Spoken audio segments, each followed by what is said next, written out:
욥기 36장 16절부터 33절까지 보겠습니다. 그러므로 하나님이 그대를 환난에서 이끌어내사 좁지 않고 넉넉한 곳으로 옮기려 하셨은즉 무릇 그대의 상에는 기름진 것이 놓이리라.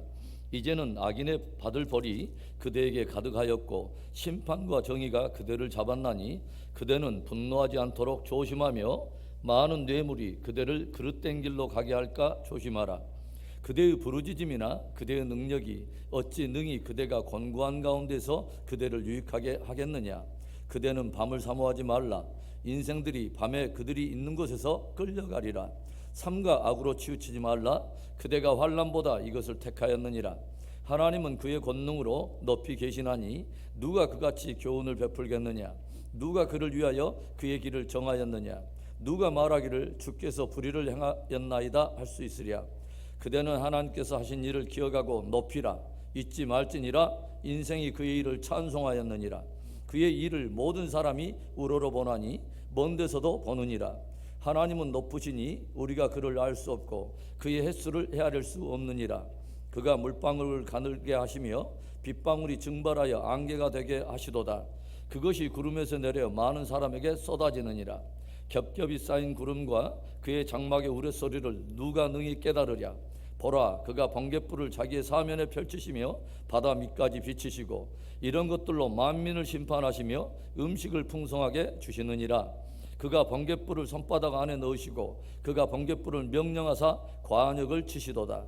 그의 우레가 다가오는 풍우를 알려주니 가축들도 그 다가옴을 아느니라. 우리들이 욥기를 통해서 진지하게 지금 접근하고 있는 주제는 의인의 고난에 관한 것입니다. 과연 의인도 고난을 받는가? 그렇다면 왜 의인도 고난을 받게 되는가 하는 문제입니다. 그렇다면 이 두 문제에 대해서 성경이 들려주는 답은 무엇일까요? 과연 의인도 고난을 받는가라고 하는 이 첫 번째 질문에 대해서 성경은 의인도 고난을 받을 수 있다라고 대답을 들려주고 있어요. 그렇다면 이제 두 번째 질문인 왜 의인도 고난을 받는가라고 하는 이 질문에 대해서는 놀랍게도 성경은 침묵하고 있습니다. 다만 그 답을 하나님의 주권에 맡기고 있어요. 성경은 의인의 고난의 이유에 대해서 침묵을 하고 있지만 다만 많은 믿음의 사람들이 자기들에게 고난이 찾아왔을 때 그 고난에 대한 주권을 하나님 앞에 맡기고 고난 안에 담겨있는 하나님의 섭리를 신뢰하면서 하나님을 의지하여 믿음의 전진을 했고 하나님을 의지하여 마침내 승리했다고 하는 것을 우리에게 보여주는 것으로 답을 대신하고 있습니다. 우리는 요 며칠 동안 엘리후가 욥의 고난을 욥의 죄에 대한 하나님의 심판과 징계로 단정하고 하나님 앞에서 의로움을 내세우고 있는 이 욥을 교만하고 악한 위선자로 몰아붙이는 것을 우리는 보아왔어요. 어제 새벽에도 엘리후가 욥에게 들려주는 말이 무엇입니까? 하나님께서는 사람들이 죄로 말미암아 고난당할 그때라도 계속해서 인생들이 깨닫도록 그의 말씀을 들려주시는데 이때 저들이 그 교훈을 받아들여서 순종하게 되면 다시 회복이 있고 형통하겠지만 만일에 저들이 오히려 거스려 불순종하게 되면 칼에 망하고 죽게 되리라 하는 말을 들려줍니다. 사실 욥이 당하는 고난은 죄로 말미암은 고난이 아니라 오히려 욥의 의로움을 시험하는 고난이었기 때문에 직접적으로 이 엘리후의 말이 욥에게 해당되는 것은 아니지만 사실 그 믿음의 사람들이 고난을 당할 때 취해야 할 믿음의 원론적인 교훈을 담고 있다고 하는 것입니다. 그렇다면 고난을 우리가 지날 때에 우리 믿음의 사람들이 취해야 될 복된 반응은 무엇일까요? 첫째로는 고난이 가져올 은혜를 기대하면서 하나님을 더욱 의지하는 것입니다. 16절의 말씀을 보면 그러므로 하나님이 그대를 환난에서 이끌어내사 좁지 않고 넉넉한 곳으로 옮기려 하셨은즉 무릇 그대의 상에는 기름진 것이 놓이리라. 엘리후는 욥이 하나님의 그 교훈을 받아서 죄에서 돌이켜 순종하게 된다면 하나님께서 다시 환난에서 그를 건져내셔서 넓고도 넉넉한 곳으로 그를 인도에 들으실 뿐만 아니라 다시 삶의 기름진 것으로 채워주실 거라고 하는 그런 말을 들려줘요. 죄로 인한 고난이 아니기 때문에 욥에게는 해당되지는 않지만 고난을 지날 때 우리 믿음의 사람들이 취해야 될 복된 반응을 도전하고 있다고 하는 것입니다. 무슨 말일까요? 어떤 연유에서인지는 모르지만 우리들에게 고난이 찾아오게 될 때에 우리들이 정말 주목해야 될 것은 왜 나에게 이런 고난이 찾아왔는가 하는 고난의 이유에만 주목할 것이 아니라 그 고난을 통해서 하나님께서 나를 더 넓게 하시고 더 깊게 하실 뿐만 아니라 내 삶의 풍성한 기름 부음으로 채우실 것을 기대하라는 것입니다. 여러분, 이삭의 우물 파는 이야기를 여러분 기억하세요? 이삭의 때 큰 흉년이 들어서 이삭이 블레셋 지경으로 이사를 하게 되죠. 장막으로 옮기게 되는데 그곳에서 농사를 하게 되었을 때 놀랍게도 100배의 소출을 얻게 됐다고 하는 놀라운 말씀을 기록하고 있어요. 성경은 그 이유에 대해서 그 흉년된 해도 불구하고 이방 하나님 없는 블레셋 지경에서 농사했음에도 불구하고 100배의 소출을 얻게 된 그 축복의 비밀에 대해서 다만 이렇게 들려줘요. 이는 여호와께서 그에게 복을 주심으로. 이는 여호와께서 그에게 복을 주심으로. 여러분, 하나님이 복을 주시면 기근의 때에도 놀라운 은혜가 임하는 것입니다. 이삭이 블레셋 지경에서 가축대를 위해서 우물을 파요. 그런데 거기서 샘을 얻습니다. 그런데 정작 자기들의 본토임에도 불구하고 블레셋 사람들은 아무리 땅을 파도 물 얻기가 어려운 거예요. 이에 블레셋 사람들은 외지인으로서 자기의 본토에 들어와 가지고 샘물을 얻는 이 이삭을 시기하고 질투함으로 인해서 그 모든 샘을 다 막아버립니다. 그래서 그 샘의 이름을 에색이라고 부르게 되죠. 에색은 시기와 질투의 우물이라고 하는 뜻을 가지고 있어요. 이때 이삭은 더 이상 블레셋 사람들과 다투지 않고 저들에게 그 모든 장소를 다 양보하고서 또 다른 곳에 가서서 땅을 파는데 그곳에서도 역시 우물을 얻게 돼요. 그래서 그곳까지 조용히 보니까 그곳까지 블레셋 사람들이 또 쫓아와 가지고 이 이삭을 쫓아내고 그 우물을 강제적으로 차지해 버려요. 그래서 그 우물의 이름을 신나라고 부르게 되죠. 뭐냐면 다툼의 우물이라고 하는 뜻입니다. 그런데 이삭은 그곳에서도 저들에게 양보하고 다른 곳에 가서 샘을 파는데 그곳에서도 역시 물을 얻게 됩니다. 그런데 그곳은 더 이상 블레셋 사람들이 찾아올 수 없는, 쫓아올 수 없는 넓은 곳이었습니다. 그래서 그곳에서 얻은 그 샘의 이름을 르호봇이라고 부르죠. 르호봇은 넓다라고 하는 뜻입니다. 하나님께서 나의 삶을 넓게 해주셨다, 지경을 넓게 해주셨다라고 하는 그런 뜻을 가지고 있죠. 블레셋 지경에 들어와서 어찌 보면 본토 사람들에게 고난과 핍박을 받았지만 이삭이 저들과 똑같이 혈과 육으로 대하지 않고 하나님을 의지하고 신실함을 지켰을 때 하나님은 이삭을 오히려 생각할 수 없는 넓은 르호봇으로 인도하실 뿐만 아니라 더욱 그에게 축복을 해주셨다고 하는 것입니다. 여러분, 고난이 찾아올 때 고난에만 집중하는 것이 아니라 고난을 통해서 하나님이 가져올 은혜를 기대하며 더욱 하나님을 의지할 수 있기를 바랍니다.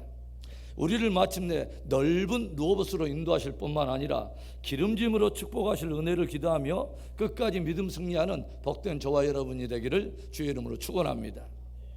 고난을 지날 때 그 고난에 대한 복된 믿음의 반응이 뭘까요? 두 번째는 고난으로 인해서 분노하며 악행하지 말라는 것입니다. 오늘 엘리후는 욥에게 행위와 하나님으로부터 죄에 대해서 징계가 찾아온다 할지라도 하나님을 향해서 분노하거나 상황에 대해서 분노하거나 오히려 더 악행하지 말라고 들려주고 있어요. 죄에 대한 고난이 아니기 때문에 욥에게는 해당이 되지 않지만 고난당할 때 믿음 사람들이 경계해야 될 몇 가지 지침을 그 안에 담고 있다고 하는 거죠. 18절의 말씀에 그대는 분노하지 않도록 조심하며 많은 뇌물이 그대를 그릇된 길로 가게 할까 조심하라. 행여 고난을 당할 때 하나님을 향해서 쓴뿌리가 나와서 하나님께 분노하고 상황에 대해서 분노하면서 오히려 믿음을 떠나 물질을 의지하여 타락의 길을 걷지 않도록 조심하라고 하는 것이죠. 20절과 21절의 말씀에도 보면 그대는 밤을 사모하지 말라. 인생들이 밤에 그들이 있는 곳에서 끌려가리라. 삼가 악으로 치우치지 말라. 그대가 환난보다 이것을 택하였느니라. 엘리후는 욥이 환난을 당하게 되자 하나님의 교훈 앞에 회개하여 돌이키는 것보다는 오히려 밤을 사랑하고 악으로 치우치다가 더욱더 더 깊은 고난을 당하게 되었다고 몰아붙이고 있어요. 사실 욥의 그 대처하는 반응과는 전혀 상관없는 엘리후의 단정입니다. 그러나 그 안에 고난을 지날 때 우리의 믿음의 사람들이 경계해야 될 몇 가지 지침을 그 안에 들려주고 있다고 하는 것입니다. 무슨 말일까요? 고난과 환난을 지날 때에 오히려 낙심하거나 좌절하여 믿음의 길을 버리고 어둠의 길을 선택하여 그 길을 따라가지 말라는 것입니다. 이제는 될 대로 되라는 식으로 악으로 치우치지 말라는 거예요. 요셉은 까닭 없는 고난의 때를 지날 때 도저히 이해가 되지 않는 상황이 눈앞에 펼쳐질 때 그때라고 해서 함부로 입을 놀리지 않았습니다. 그때라고 해서 함부로 몸을 놀리지 않았습니다. 함부로 삶을 살지 않았어요. 어두운 밤을 선택하지 않았고 청년의 정욕을 따라서 보디발의 아내와 동침하는 길을 선택하지 않았고 악으로 치우쳐서 하나님 앞에 원망하거나 하나님을 못 오가는 그런 악을 행하지 않았습니다. 그리고 그 고난 속에서도 어둠의 길, 악한 자의 길을 걷지 않고 믿음과 경건을 지켰던 요셉은 그 복된 믿음의 반응으로 말미암아 마침내 애굽의 총리의 자리에 서게 됩니다. 고난을 지날 때 분노하거나 악에 치우치는 것이 아니라 믿음과 경건을 지킴으로 요셉이 누렸던 그 은혜를 누리게 되기를 주의 이름으로 축원합니다. 우리가 고난을 지날 때 그 고난에 대한 복된 믿음의 반응이란 무엇일까요? 마지막 세 번째, 하나님의 크고 능하심을 기억하며 찬송하는 것입니다. 오늘 엘리후는 욥에게 하나님의 형용할 수 없는 그 크심과 능하심을 증거하며 돌려주고 있어요. 후반부의 대부분의 내용이 하나님의 높으심과 하나님의 위대하심에 관한 내용입니다. 당장에 10자녀를 잃어버리고 가진 소유를 다 잃어버리고 몸에는 욕창까지 나 있는 이 욥에게 형용할 수 없는 하나님의 크고 능하심에 대한 말들이 너무도 공허하고 너무도 멀리 별로 이렇게 의미 없이 다가올 수도 있을 거예요. 그러나 고난의 때에 우리 믿음의 사람들이 취해야 될 복된 반응을 그 안에 도전하고 있다고 하는 거예요. 내가 당하는 문제와 고난보다도 훨씬 크고 능하신 그 하나님, 이 모든 상황 위에 다스리신 능하신 하나님을 주목하는 것입니다. 그리고 이 모든 상황을 능히 바꾸시고 더 귀한 것으로 이루실 하나님을 신뢰하기에 믿음으로 찬송하고 믿음으로 그분을 높이는 것입니다. 24절의 말씀에 그대는 하나님께서 하신 일을 기억하고 높이라, 잊지 말지니라. 인생이 그의 일을 찬송하였느니라. 우리들이 고난 속에서도 취해야 될 믿음의 반응 무엇입니까? 기억하는 것입니다. 기억하는 것입니다. 기억하고 높이고 기억하고 찬송하는 것입니다. 무엇을요? 하나님이 행하신 일을, 그리고 하나님이 행하실 일을 우리가 기억하는 것입니다. 그리고 믿음으로 찬송하는 것입니다.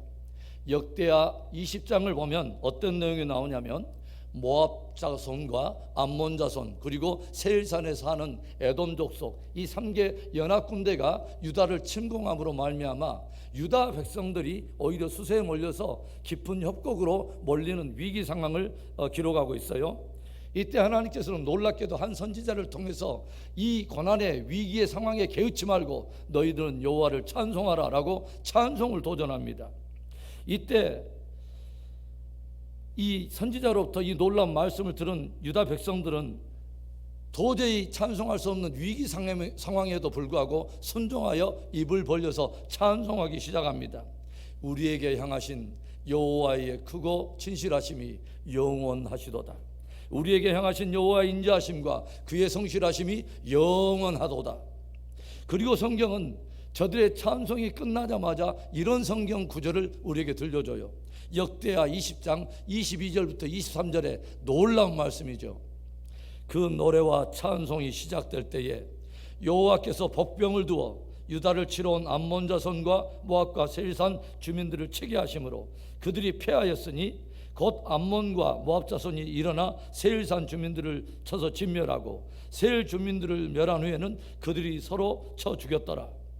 도저히 노래와 찬송을 할 수 없는 그런 어려운 위기의 때에 저들이 하나님을 신뢰함으로 저들이 노래와 찬송을 부르기 시작했는데 저들이 입술에서 노래와 찬송이 시작하게 될 때에 하나님께서 당신의 복병을 두심으로 저들 사이에 자중질환이 일어나서 서로 죽임으로 서로 적들이 괴멸되고 저들 가운데 유다 백성들이 큰 승리를 거두게 되었다고 하는 것입니다. 고난의 시간을 지나면서 우리의 입술에서 하나님과 그분의 행하신 일, 그리고 행하실 일을 기억하며 노래와 찬송이 시작될 때 하나님의 역사도 시작되고 하나님의 기적도 시작된다고 하는 거죠. 이 놀랍고 복된 믿음의 반응이 저와 여러분에게 있기를, 그래서 그 믿음의 반응 위에 주시는 승리를 경험하게 되기를 축원합니다. 여러분, 고난은 누구에게나 있는 거예요. 그런데 그 고난에 대한 서로 다른 반응은 서로 다른 결과를 가져오는 거예요. 그것이 무엇을 우리에게 도전하냐면 고난이 관건이 아니라 고난에 대한 반응이 관건이라고 하는 것입니다. 축복된 믿음의 반응이 뭐예요? 고난이 가져올 은혜를 기대하면서 더욱 하나님을 의지하는 거예요. 고난으로 인해서 분노하거나 악행하지 않는 것입니다. 그리고 고난의 때에 하나님을 기억하며 하나님의 크신 역사를 기억하며 우리가 하나님을 높이고 찬송하는 것입니다. 이 믿음의 반응을 통해서 오히려 고난을 통해 큰 은혜를 경험하게 되는 큰 승리가 있기를 주의 이름으로 축원합니다.